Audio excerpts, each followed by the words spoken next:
Welcome to Chillin' 101. We hope this video helps. In this video, I will show how to replace Ford Escape brake light only ways.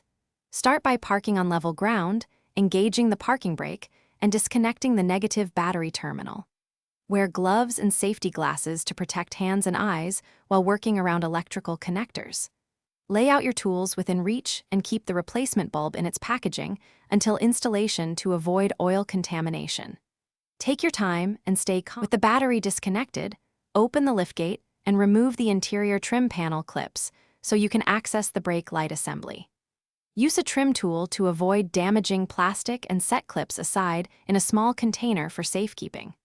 Unscrew the two Phillips screws holding the brake light in place and support the assembly as you pull it outward to avoid tugging on the wiring harness or cracking the lens.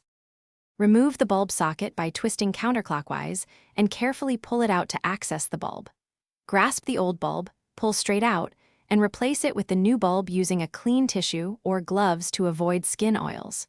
Reinsert the socket into the assembly and turn clockwise until it seats properly. Reinstall the assembly and screws, reconnect the battery, and have someone press the brake to confirm the light works correctly. Thanks for watching. Consider subscribing if we helped you.